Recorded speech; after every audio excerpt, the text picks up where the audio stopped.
everyone. Thank you for coming for this extraordinary talk. Not that it's extraordinarily good, but you know, it's I think not part of your season yet. As far as I understand, you start only in the middle of September with your new season. So that's why it's extraordinary. And I propose to have the program in 3 parts. First, I can give a little talk for about half an hour about the topic of meditation in theory and practice, Buddhist meditation in theory and practice. And then there's an occasion for questions and answers, during which you can ask anything, but the answers are not always guaranteed.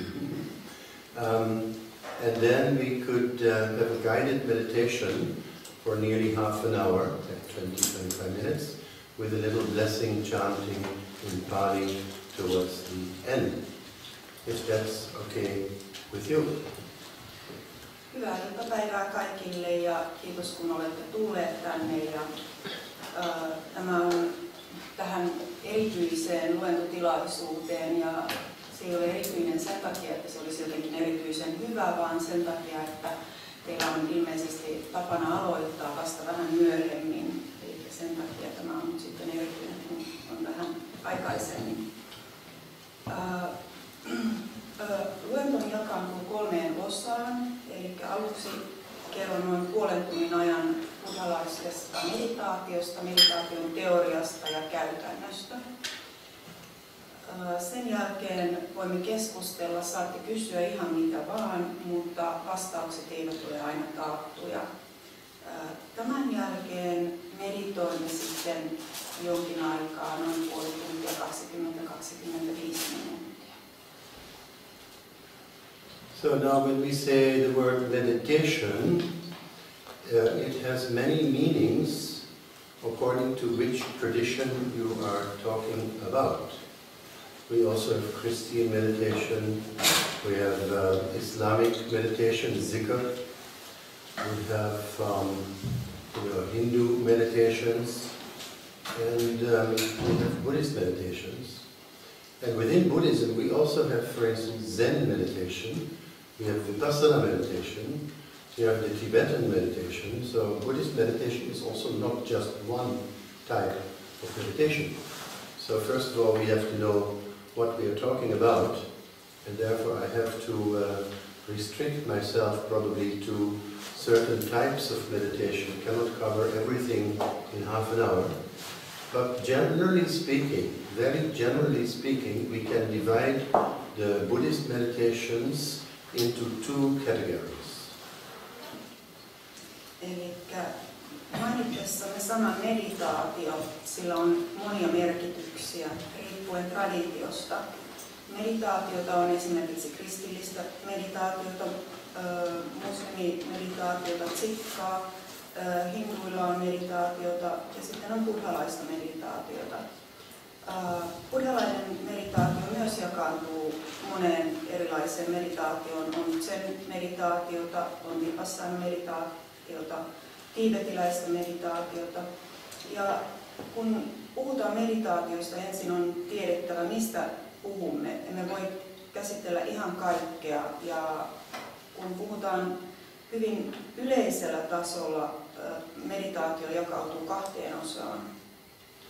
And in the Theravada meditation, Theravada school of Buddhism, in which I was ordained in 1975 in Sri Lanka, but also, yes, especially in Sri Lanka, they use a manual for meditation which was written in the 5th century AD, that means 1,500 years ago, by a person called Buddhaghosa, and still that is being used as the handbook for the meditations in Sri Lanka, but also in Burma, Thailand, and Laos, Cambodia, they use similar kind of techniques.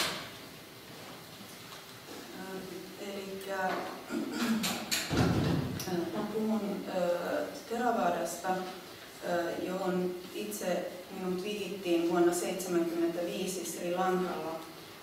Puhun sellaisen kirjoituksen pohjalta, joka on kirjoitettu 400-luvulla, eli Buddhakosha, jota käytetään myös Burmassa, Sri Lankan lisäksi Burmassa, Thaimaassa ja niin edelleen. That book actually, there's a little story about how that book was written. Buddhaghosa came with a group of monks, actually Hindu Brahmins mostly, who became Buddhists, from South India, from Tamil Nadu actually, to Sri Lanka in the 5th century. And he was asked to write this book on Buddhist meditation. Eli tähän kirjaan liittyy pieni tarina. Itse asiassa Buddhakosha on siis kirjan kirjoittaja. Buddhakosha tuli Sri Lankaan Tamil Nadusta, Intiasta munkkien kanssa. And actually one of the people who came with him, with Buddhaghosa, was called Muditaghosa. And nowadays there is a man in Sri Lanka, when he was a baby, he remembered things from his past lives, not only one life, but 5 lives. And one life was during the 5th century AD, when he came with Buddhaghosa and under the name of Muditaghosa, and he lived in Sri Lanka during that time when they had to by heart many Pali texts. Excuse me, was this man nowadays living also in Sri Lanka? Or? Yes, he's now a famous meditation teacher. Okay. Yes, but a layman, he's not a monk. Okay. He got married and has 2 children. Right. And his wife divorced him when he became a monk for a short time. Yeah. Eli tosiaan nykypäivänä Sri Lankassa asuu yksi mies, joka muistaa 5 edellistä elämäänsä, ja hän muistaa tulleensa Buddhakoshan kanssa tuossa munkkijoukossa, ja silloin hänen nimensä oli Muditaghosa. Tämä mies on nykyisin maallikko, hän ei ole mutta hän on kuuluisa opettaja kuitenkin, ja hän oli jopa naimisissa ja hänellä oli 2 lasta, mutta vaimo otti sitten eron, kun hän oli hetken aikaa munkkina. But the story about this book, how it came to be, is actually that Buddhaghosa was asked by the Sri Lankan Buddhist monks to write this book, and he agreed to write it. Eli tosiaan tämä kirja syntyi sillä tavalla, että sri lankalaiset munkit pyysivät Buddhaghosaa kirjoittamaan sen. And after writing this book, it was not just a booklet, it was a book with a capital B, like 1,000 pages. Very big book. Eli tosiaan sen jälkeen, kun hän oli kirjoittanut tämän kirjan, joka ei ollut mikään pieni kirjanen, vaan tosiaan kirja isolla koolla, eli siinä oli 1000 sivua.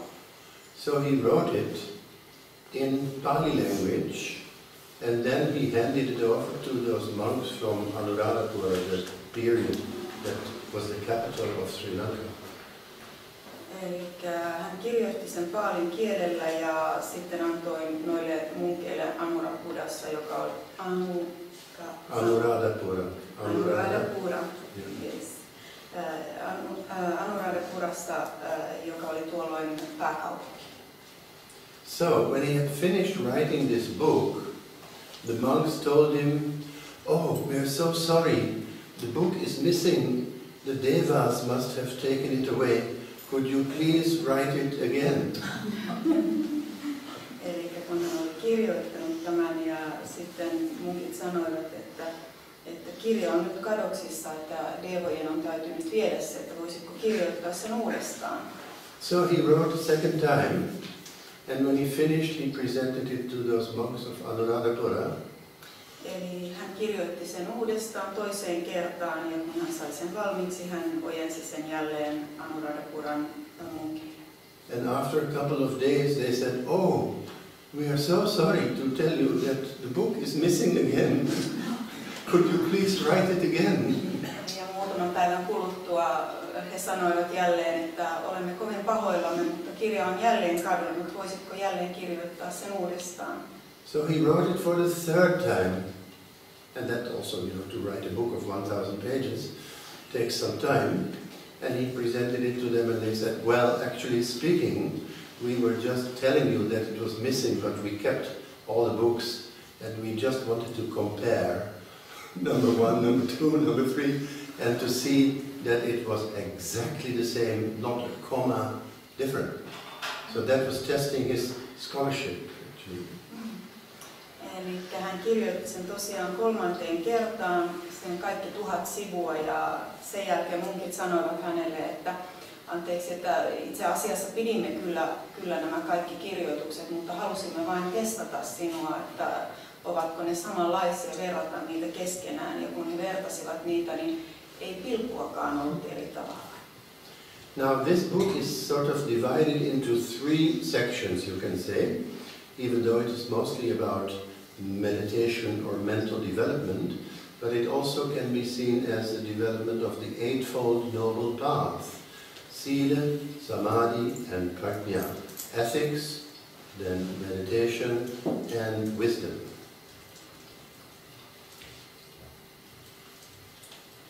Eli tämä teos koostuu 3 osalta. Se on suurelta osaltaan meditaatiota, mutta se koostuu itse asiassa 3 osasta. Siinä on Shila, Samadhi and Prajna, eli etiikka, meditaatio ja viisaus. Panya is Pali and Prajna is Sanskrit. So this book, if you want to look at it more in a simple way, it has 40 methods of meditation, of which 39 belong to the category of tranquility meditation, and only 1 belonging to insight or wisdom or what they call vipassana meditation. Eli kun sitä katsotaan yksinkertaisemmin, siinä on 40 osaa, josta 39 keskittyy keskittymismeditaatioon ja vain 1 osa keskittyy viisausmeditaatioon eli vipassanaan. So we can say that among the tranquility meditations, anything, even in non-Buddhist meditation, but also in Buddhist meditation, anything, any technique that leads to tranquility of mind, at least temporarily, by suppressing the other thoughts, by putting your mind on a particular object, or by contemplating a certain theme or quality, like the quality of the Buddha, quality of the Dhamma, quality of the Sangha, or metta, like loving kindness, maitri, that can lead to a temporary state of tranquility of your mind. Ja kaikki nämä 39, jotka keskittyvät mielen, itse asiassa mielen vakauteen, niin kaikki ne voivat antaa ainakin tilapäisen vakauden mielelle. Olipa kyse sitten jonkin, kuten Buddhan ominaisuuksien mietiskely tai Dharman tai Sanghaan keskittyvä mietiskely, tai sitten metta eli maitri, eli rakastavan ystävällisyyden mietiskely.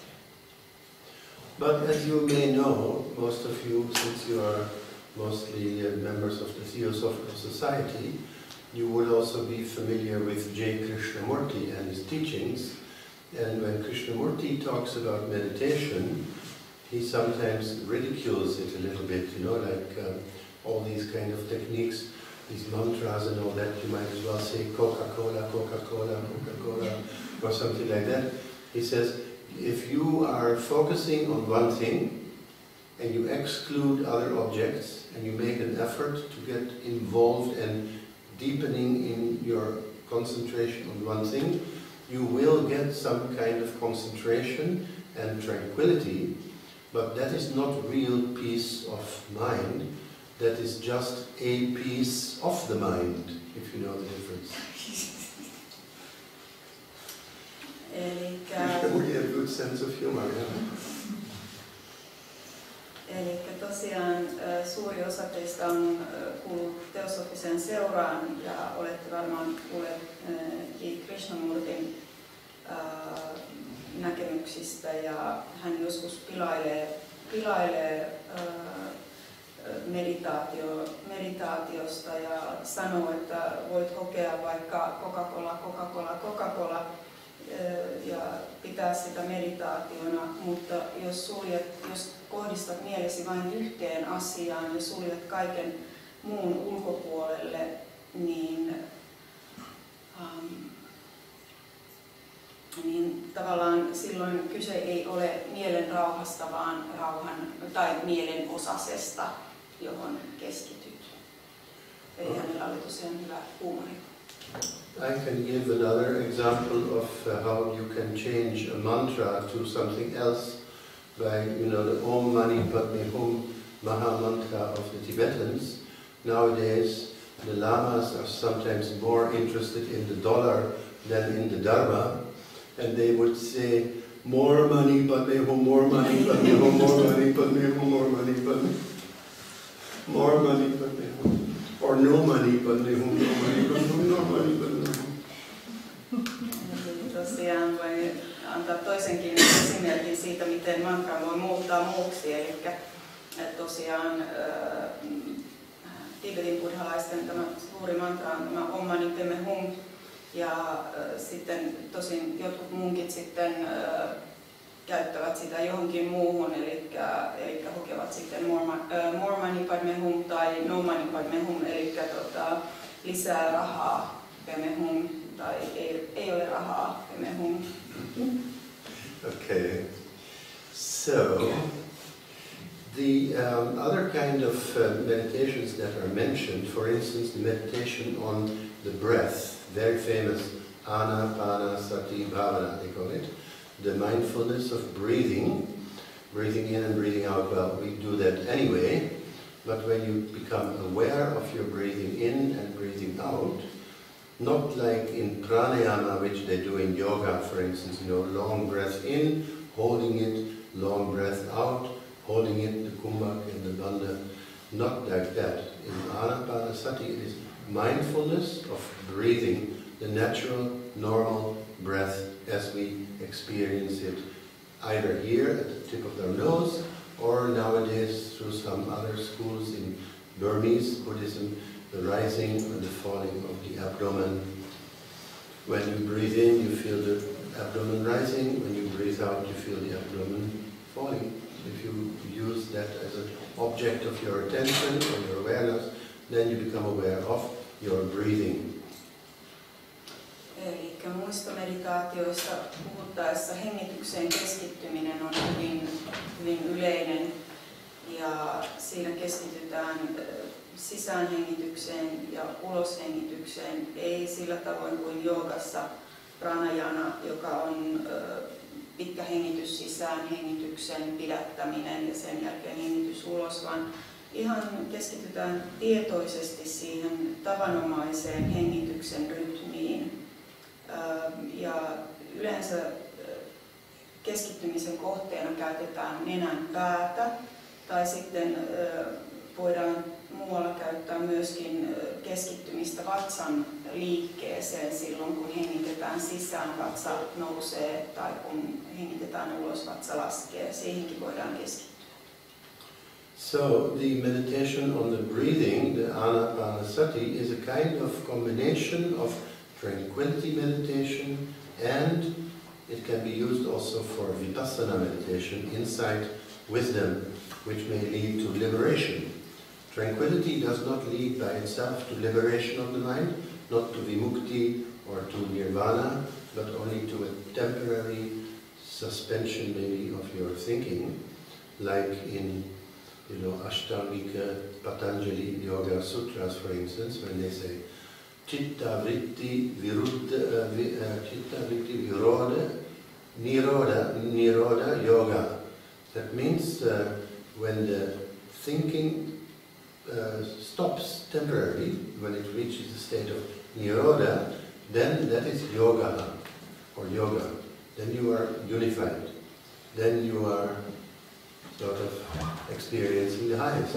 But that is not really, according to Buddhism, the highest. It is just a temporary suspension of the thought by suppression.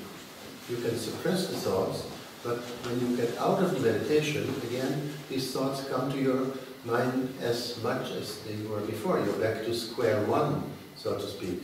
They might come back to your face like when you're trying to suppress a football underwater. You try to press the ball underwater. It gives the pressure, but you give the pressure more, and you keep it underwater. As soon as you take off the pressure, the ball will come, maybe into your face even, you know. So, that means the solution is not in temporary suspension of the thought, but in something else which can uproot the causes for these thoughts to come up.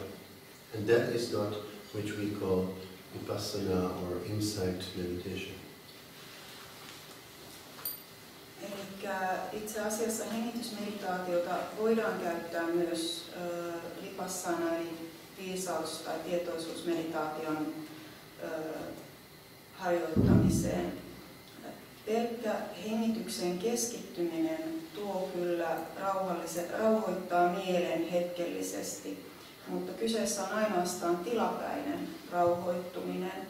Eli silloin ainoastaan painetaan ajatukset syrjään tilapäisesti ja kun tullaan ulos meditaatiosta, niin ajatukset ovat jälleen takaisin. Sitä voisi verrata aivan samalla tavalla kuin pidettäisiin vaikka jalkapalloa veden alla. Eli niin kauan kun jalkapalloa painetaan veden alle, niin se pysyy siellä, mutta heti kun otetaan käsi pois, niin jalkapallo pumpsahtaa taas pinnalle. Eli tällainen hengityksen keskittyminen ei tuo sitä, mitä buddhalaisuudessa puhutaan lopullisena rauhoittumisena ja valaistumisena, vaan siihen tarvitaan jotakin muuta, eli vipassana, eli viisausmeditaatio. So any kind of technique which leads to tranquility, temporary tranquility, we should call it tranquility meditation or samatha bhavana.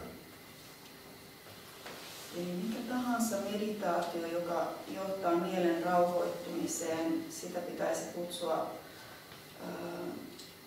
rauhoittumismeditaatioksi, eli samatha bhavana, eli itse asiassa puhutaan myös tranquility meditation. So there's nothing wrong with tranquility meditation, but we should not think that gives the final solution to the problem of existence, you know, like to be or not to be. Samatha bhavanan rauhoittumismeditaatiossa ei ole mitään vikaa, mutta se ei vain anna vastausta elämän perimmäisiin kysymyksiin, eli ollako vaikka eikö olla. Sometimes nowadays, as an old man, I have the problem to pee or not to pee. Nykyisin vanhempana miehenä välillä on ongelmia, että pissiäkö vaiko eikö. But then there is the other Buddhist remark that would be to become or not to become. That is the question. Eli buddhalaisuudessa on toisen tyyppinen kysymys, eli saavuttaako vaiko eikö saavuttaa. And that means, you know, when you are becoming something, it means you're projecting yourself into the future, your ego, yourself, from here to the future, based on hopes and fears, something that you want more, something that you like or not like, and therefore you are projecting yourself. That process is called bhava. Eli kun puhutaan saavuttamisesta, niin silloin suunnataan tulevaisuuteen ja on paljon toiveita ja pelkoja ja sitä kutsutaan, it was called Bhava, B-H-A-V-A. Bhava. Bhava with an S piled here, bhava. So bhava is when bhavani comes to a nirodha. That is what the Buddha says. Not what Patanjali said, you know, citta vritti nirodha, but bhava nirodho nibbana. That is the saying of the Buddha. Bhava nirodho means when becoming comes to a halt That is nirvana.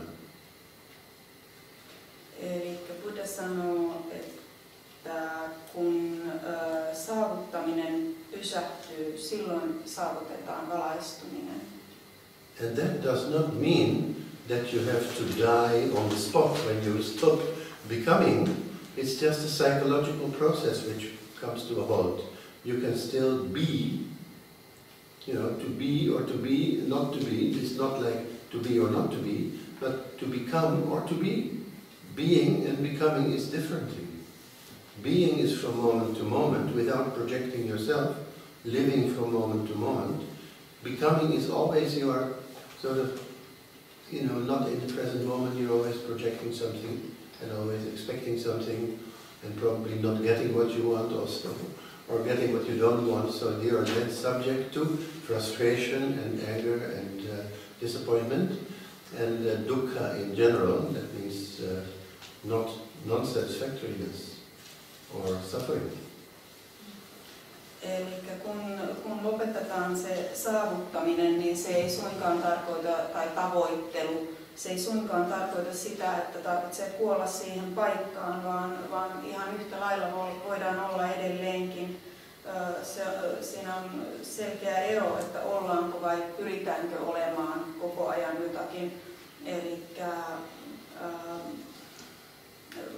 pitäisi pyrkiä olemaan hetkestä hetkeen, kun yritetään koko ajan saavuttaa tai tavoitella jotakin, niin silloin syntyy kaikenlaisia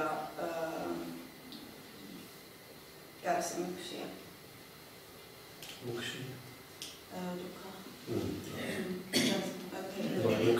Moksha is different. So the ending of dukkha is actually the aim of the Buddhist practice.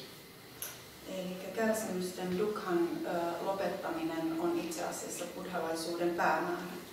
The Buddha said all conditioned things are a form of dukkha. Sabbe sankhara dukkha. All conditioned things are unsatisfactory or dukkha. Eli Buddha sanoi, että kaikki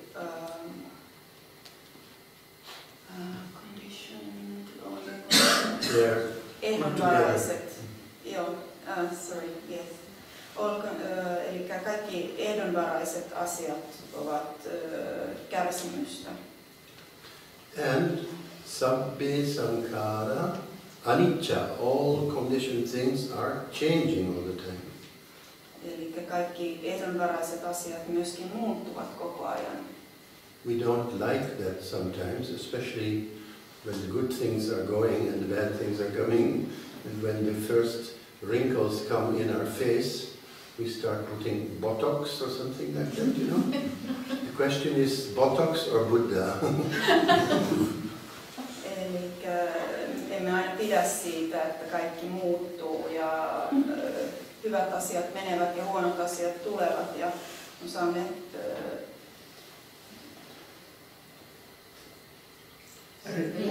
ryppyjä, katsotaan kääntäjällä heittää tyhjään. Saamme ryppyjä, niin käytämme botoksia ja kysymys onkin siitä, että Buddha vai botoksia, kumpi olisi parempi. And then Buddha said, Sabbe dhamma anatta, all things, that means all conditioned things, plus nirvana, the only unconditioned thing. Nirvana is the one and only unconditioned thing, are anatta, not having a self that is always and forever the same, unchanging and forever myself, me, mine, myself, my soul. There is this saying, that's why the Buddha was called an anatmavadim. He was preaching the non-self doctrine. Buddha sanoi myös, että kaikki asiat, siis kaikki nämä ehdonvaraiset asiat, mutta myöskin se yksi ainoa, joka ei ole ehdonvarainen, eli nirvana, niin kaikki nämä, tai millään näistä asioista ei ole itsenäistä olemassaoloa. Eli hän opetti myös minun itseni, eli minä, minun ja niin edelleen, niin millään näistä ei ole itsenäistä olemassaoloa. So everything that is under the sun, what we can see and hear and smell and taste and feel and think about, is what is called conditioned. But the unconditioned is something that goes beyond all the sights and sounds and smells and tastes, even beyond thought. It is not, a concept. It is a reality which we cannot really think about or talk about, but it can be experienced. That is the nirvana, or the unconditioned. Eli kaikki auringon alla, mitä voimme maistaa, haistaa, koskea, mitä tahansa tai ajatella, niin kaikki nämä asiat ovat ehdonvaraisia. Mutta sitten kun puhutaan näistä ei-ehdonvaraisista asioista, niin silloin puhutaan jostakin, mikä menee tämän toiselle puolelle jo. Eli se on todellisuus, jota emme voi ajatella, emmekä näin, mutta sen voimme kuitenkin kokea, ja se on nirvana. So the Buddha said, just because there is the unconditioned, there is a possibility to escape from birth, death and rebirth, from this cycle of samsara. If there were no unconditioned, if everything would be conditioned, you could never get out of that cycle of samsara. But because there is the unconditioned, there is a possibility to realize that. You cannot say to reach it or to understand it, but to realize it. If you realize it with your own wisdom, then you are sort of beyond cause and effect, beyond birth and death. You are birthless, deathless, or you are is even too much said. Then you realize the deathless, what is called the amata padam. Eli koska on olemassa tämä ei-ehdonvarainen asia, niin sen vuoksi on myös mahdollista päästä irti elämänpyörästä, syntymän ja kuoleman kiertokulusta. Ja tämä ei-ehdonvarainen, sitä ei voida ymmärtää, mutta eikä sitä voida tavallaan tavoittaa, mutta se voidaan kuitenkin kokea.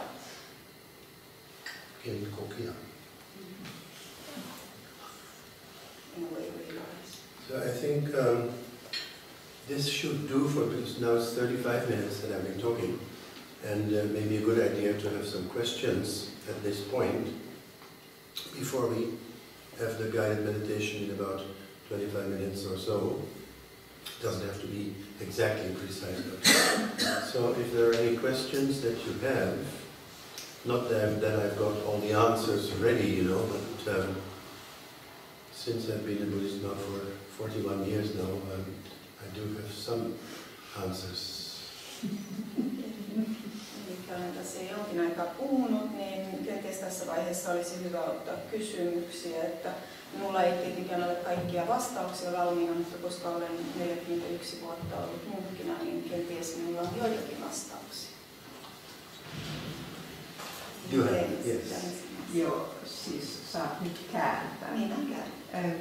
Eikä tiedä ymmärsinkö oikein, mutta kuulemaan. Hän sanoi, että hengittämisen ja vipassanan, hengittämisen voi yhdistää vipassanaan, mutta haluaisin myös tietää vähän, mitä se vipassana itse asiassa sitten on ja miten tämä hengittäminen yhdistetään siihen. She's not sure if she understood correctly, but she would like to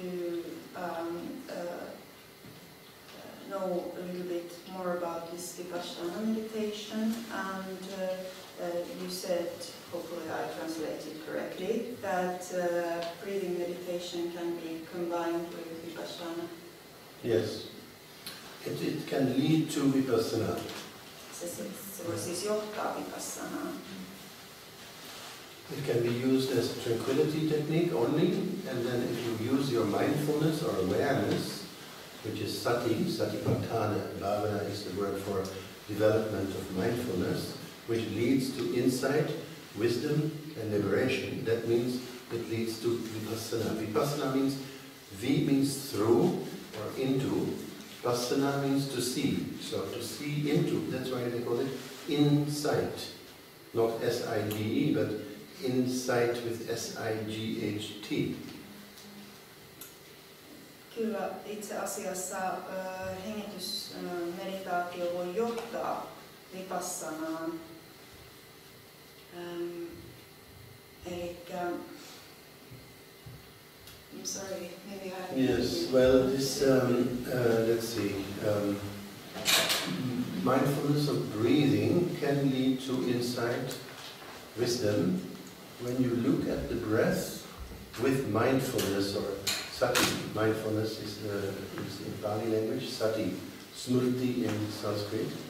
So satipatthana, that means to have mindfulness on the basis, like the physical base, the body, the feelings, the mind and its objects. And breathing is just one part of it. So when you are mindful of breathing, then you become mindful of, for instance, the in and out breath as a beginning, a middle and an end. It's not really me, mine or myself, it's just breath, which is not permanent. It has a beginning, a middle and an end. It's also conditioned. So it's not really me, mine and myself. That is a kind of wisdom which helps to liberate us from wrong identification as me, mine and myself. Eli tosiaan sillä tavalla johtaa siihen vipassanaan, eli tavallaan tietoisuuteen tai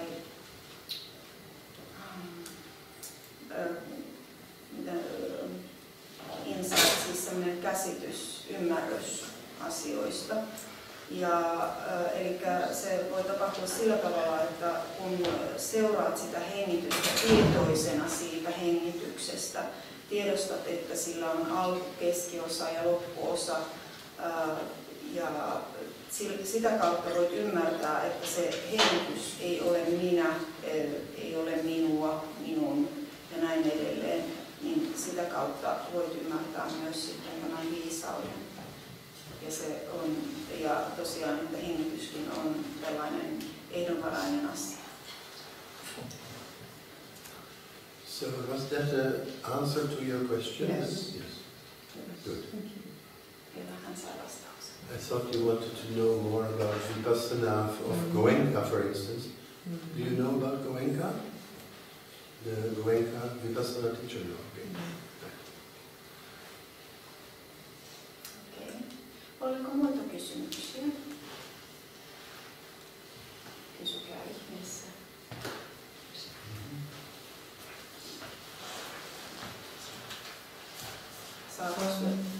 Joo. Somebody? Mulla nyt vaan. Aha, she will continue. Yes. Mutta tämä nyt ei liity tähän, mutta tämä liittyy siihen, mitä olen vastikään vielä lukenut. Ja tässä on opettajana, tai siis Ringutulku, joka on hänen tekstissään on sillä tavalla, että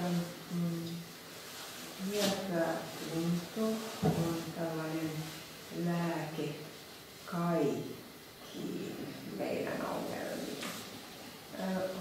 Haluaisin nyt siis kysyä, että milläs tavalla sitä myötätuntoa nyt voisi sitten harjoittaa tai kun se kerran on lääke kaikki. It sounds like a very naughty question. She has a tendency for those. Yeah. Okay, this is not exactly related to this, but she has been reading lately Ringutulku Rinpoche's text. Which Rinpoche? Ringutulku. Ringutulku, oh my God. You're in trouble. I have a friend, you have a friend. I've been to his house in Sikkim also. Ringutulku says that compassion is meditation.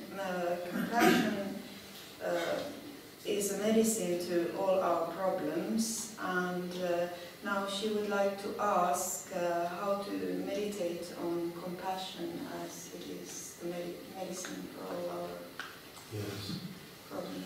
So I must confess now in front of everybody that compassion is not my strongest point. I do get angry sometimes. I have not reached the point of complete compassion for all beings, you know. And when there is a mosquito or, you know, a cockroach in the kitchen, for instance, then I do have, nowadays I have an excuse by thinking that this mosquito can definitely not be a reincarnation of my grandmother. So never mind, you know. And also they bring dengue fever nowadays in Sri Lanka, dengue. So, or dengue. So it's not good, you know, that human life goes before that of a mosquito, I would say. Yeah. So, so it's not 100% unconditional compassion that I have, you know. But I would think, yes, on the one hand, compassion. But I do remember, you know, there's a very famous Buddhist nun in Taiwan who has done a marvelous job by starting a monastery on the east coast of Taiwan. And she had a very small monastery. They were making shoes, they were making candles, they were growing vegetables, they were eating only the things from the land that they grew. And these nuns, Buddhist nuns, bhikkhunis, they grew in number, and then she became more and more famous, and then she started a Buddhist hospital for anybody, the sick. And the doctors who came there, they were working for much less salary than a normal doctor. So it was based on compassion, and her compassion was like almost like endless, and also selfless. And but there were 13 people in 1989 who were constantly typing the donations that were coming in. 13 people on the computer, oh, so many donations coming in. And she was building, and this was a hospital, then it became a medical faculty, then it became a university, then it had its own worldwide television you know, station. And that Tzu Chi, maybe you've heard of the organization, Tzu Chi Buddhist organization is now doing relief in disaster areas. When there's a drought or a war or a flood in some country, they are ready to move and to go somewhere. So one chief monk of another Buddhist organization, I'll stop here and you can translate what so far. Eli tosiaan joudun tunnustamaan tässä vaiheessa, että myötätunto ei ole vahvin alueeni. Saatan joskus suuttua. Esimerkiksi nämä itikat ja utikat ja tällaiset, mutta olen ajatellut, että itikat eivät voi olla esimerkiksi isoäitini, ja toisaalta itikat levittävät myös dengue-kuumetta ja näin poispäin. Eli ihmisten elämän pitää kuitenkin mennä itikoiden ohi.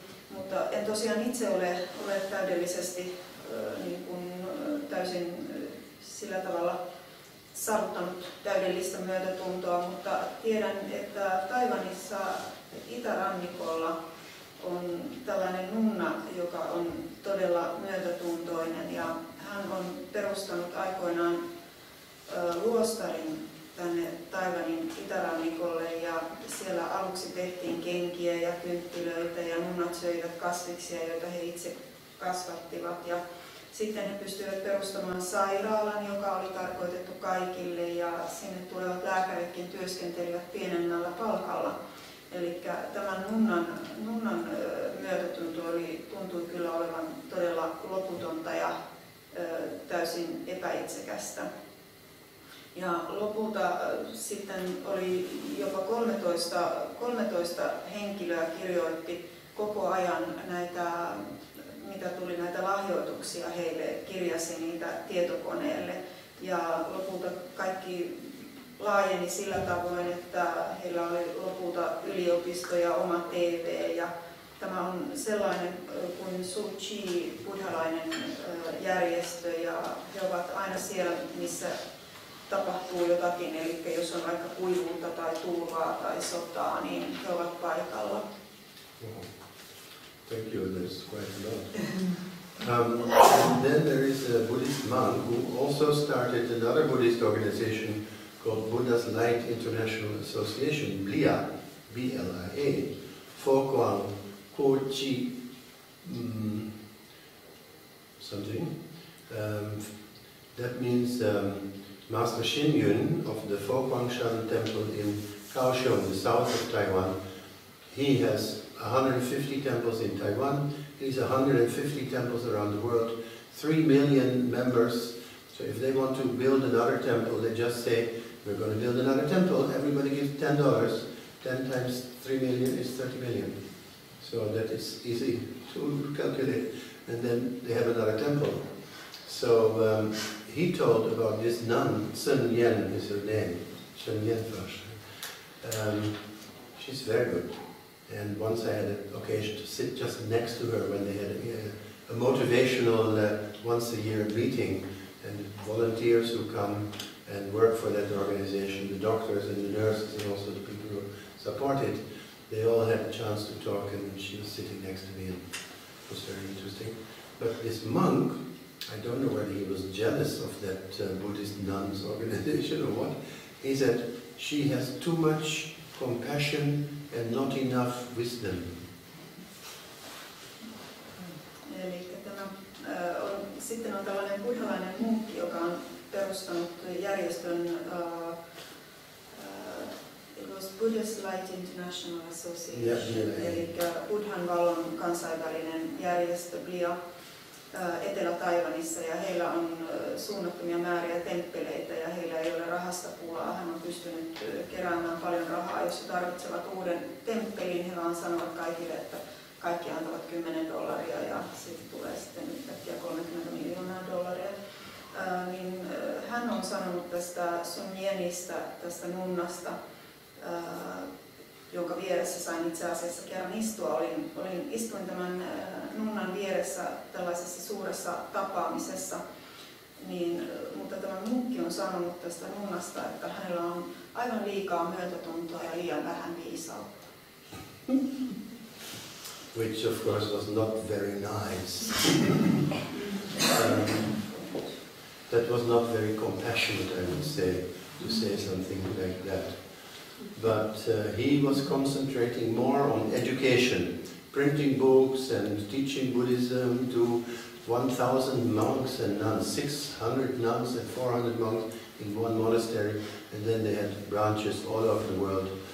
I don't know in Finland, but in Denmark they have, in Sweden they have, all over Europe, and the United States, many, Canada, Australia, several, California, the biggest monastery outside of Taiwan, started way back in 1972 in Los Angeles. $43 million were spent on that. South Africa, Bronkhorst-Spruit, if you know where that is. It's close to Johannesburg. I happen to have been director of this organization for some time. I'm not with them anymore. So I was invited to all these opening ceremonies of all their temples, also in Australia and everywhere. And it was just too much. It was like a bodhisattva factory, I would say, that organization. Niin, se ei ollut kauhean ystävällisesti sanottu eikä kovin myötätuntoisesti sanottu, mutta tämä munkki itse asiassa hän keskittyi enemmänkin koulutukseen. Hän huolehti 900 nunnan ja 400 munkin koulutuksesta ja sitten tämä järjestö on levinnyt ympäri Eurooppaa, kaikkialle maailmaa myös, niin ilmeisesti ei Suomessa, mutta ainakin Ruotsissa ja Tanskassa on haaroja, ja sitten Kaliforniassa, Los Angelesissa on varmaan kaikkein suurin tämmöinen luostari, ja itse asiassa lähellä Johannesburgia Etelä-Afrikassa myöskin. Bronkhorst-Spruit. It's a Dutch word. Okei, eli hollantilainen nimi. Mutta tosiaan se tuntui olevan aivan liiallisuuksiin tavallaan menevää, eli lähes voi pitää niin kuin bodhisattva-tehtaana sitten näitä paikkoja. Bodhisattva tehtaana.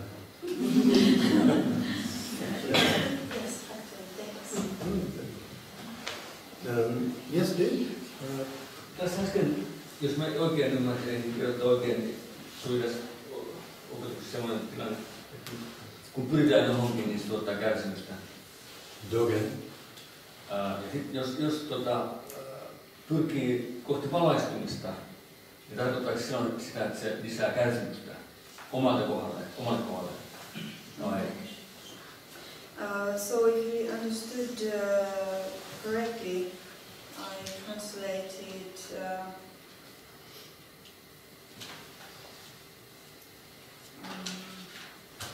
so if you are kind of striving to become something, it's actually if you are striving to become, it creates dukkha. And so what if you are striving, for example, to become enlightened? Yeah, that is the question. Very good, congratulations. You know, J. Krishnamurti gave a beautiful example of how it works. As long as there is a center, that is an I, me, you know, a self, that wants to reach something, when there's a center, there is a circumference. When there's a circumference, there is a division between me and the other. When there's a division between me and the other, there's a conflict between what is and what you want. So if you are striving after something that you want, there is automatically, the ego is involved, therefore it's a limitation, therefore it's a conflict, and therefore it is a form of dukkha. But if we are striving for enlightenment, then you're not really striving for something. It's not a thing. You're actually striving to be free. Now the easiest way is again this little Zen, very small Zen picture. It says, Master, I want happiness. And the Master says, forget about the I. Then let go of want. And then you're left with happiness. Simple as that. Tästä J. Krishnamurti, tosiaan tässä on se kaikkien aikojen kysymys, eli onnittelut siitä. J. Krishnamurti sanoo tästä erittäin hyvin, tai kuvailee sitä erittäin hyvin ja sanoo niin, että niin kauan kuin on joku keskus, eli minä siellä keskellä, ja silloin on siis minä, joka tavoittelee sitä valaistumista, ja silloin on myöskin ympärys olemassa. Ja silloin kun tehdään ero itsen ja muiden välillä, niin silloin kärsimys seuraa välttämättä. Ja jos tavoittelemme valaistumista, niin silloin emme itse asiassa tavoittele mitään asiaa, vaan tavoittelemme vapautumista. Ja tästä on olemassa sen tämmöinen koan. It's not a koan, it's just a little picture. A picture. Yeah, Zen story in a picture. Yeah, okay. Eli tämmöinen sen kertomus pienessä kuvassa. Eli oppilas sanoo, että mestari, minä haluan onnellisuutta. Mestari sanoo, että hankkiudu eroon siitä minästä ja unohda haluaminen, niin silloin saavutat onnellisuutta. Just now, when I opened this, there is a little thing from my friends in Stockholm. It says, the effects of a day of intensive mindfulness practice in a group of experienced meditators shows how molecules transform in the body. Researchers show how meditation can transform your genes. Wow. That's just by the side.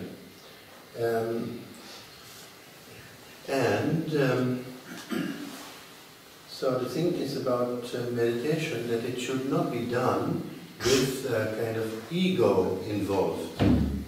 If it is ego involved, it will only reinforce the ego and just reshuffle the conditionings that you have, and probably you'll never get to the final thing. Now again, Krishnamurti in 1929, all the Theosophists know this, that Krishnamurti gave a talk in Holland in 1929 when he said, "Truth is a pathless land. It cannot be reached by any method, by any kind of technique, nor by any organization. Therefore, I dissolve the order of the Star of the East herewith." Bang! Bye. And you figure it out yourselves. He sort of took people up and dropped them. And then people really have to find out for themselves what it is meditation. Not just get the basics and the theory of it and then start repeating what the teacher says and mechanically for 20 years, for 30 years. You know, the wife of Stephen Batchelor, Martine Batchelor, she's from France. She has very French accent in her English. She said, "Your Holiness," that was to the Dalai Lama during one of the meetings with the Western Buddhist Teachers Conference in Dharamsala. "Your Holiness, what is it that really transforms the individual? Some people have been meditating for 30 years, 40 years, and still they are nagging their husband and wife, and they are so... What is it that really reforms, or just, what really transforms, not reform, transforms the individual?" And the Dalai Lama started laughing, like he does. But of course, it is not just tranquility meditation. He calls it analytical meditation. That is, vipassana to him is a form of analytical. It's not analyzing, it is also realizing. It's not an intellectual activity. If it is just an intellectual activity, it remains very cerebral and very conceptual and sort of superficial and not realizing the truth of it. The word is not the thing, as Krishnamurti said. The word enlightenment, by the way, gentlemen, the word enlightenment is not enlightenment itself. But I suppose you knew that already. And mindfulness, by the way, is also not a mindful of things. But I suppose that you already knew that also. But I don't know how that sounds in Finnish. You will hear soon. Elikkä tosiaan,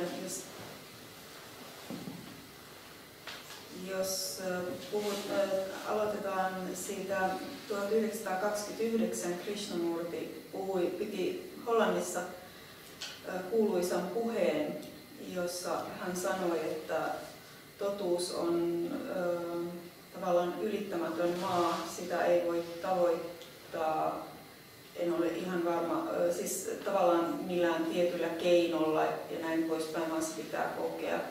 Ja hän sitten ilmoitti. Excuse me? Yes, please.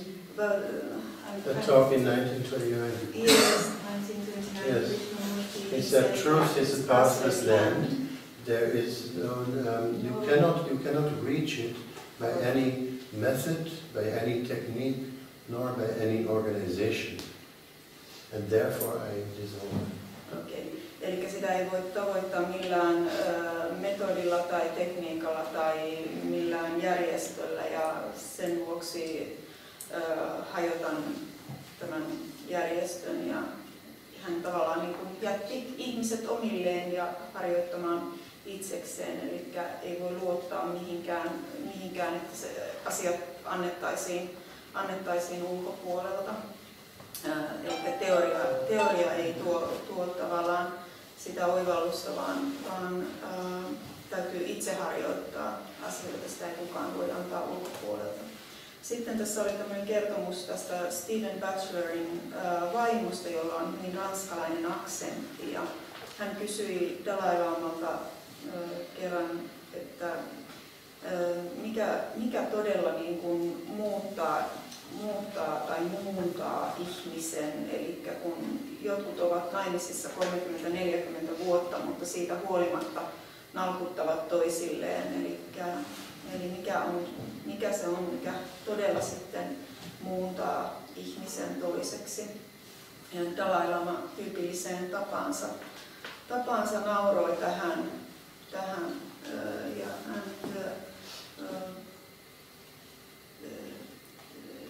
Dalai Lama did not give. Well, that is the thing. He did. I think he did give an answer. He laughed and. Let's see. I do think that he also said, wisdom and compassion are the answers. Okay, thank you. Eli viisaus ja myötätunto ovat niin kuin tavallaan ne lääkkeet sitten tähän ongelmaan, mutta puhuttiin tässä sitten juuri tästä tavallaan buddhalaista tai tibetiläistä analyyttisestä meditaatiosta, joka on tavallaan yksi muoto viisausmeditaatiota ja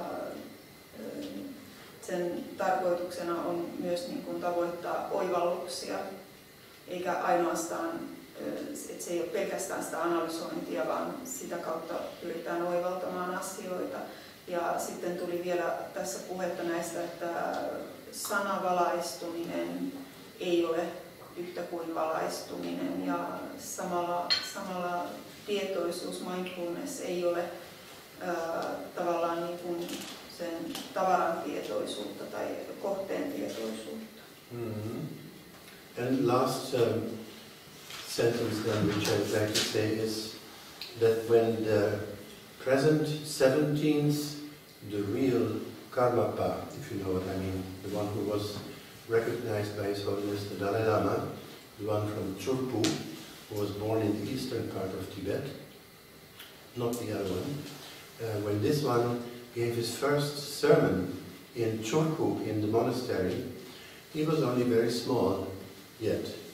Now he's in his 20s, 30 but he gave this long sermon, and then, from the window of the top floor of the monastery, and all the people were downstairs, and his parents also were downstairs. They were looking up at him. His Holiness, the 17th Karmapa we're talking about, the reincarnation of the 16th. And he gave this long speech, and then in the very end he said, but all of this is nothing if you do not do this with compassion.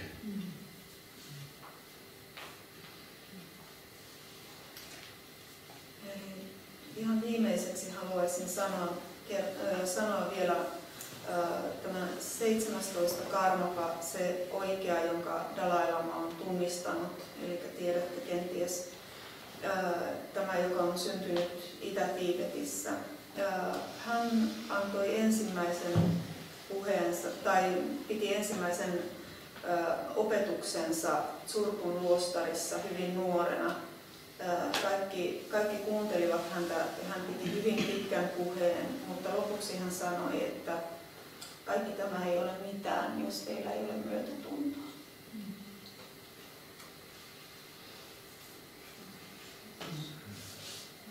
So I would say, let's have a little break, okay? We've been sitting for more than an hour. And then if you want, we can have a little guidance.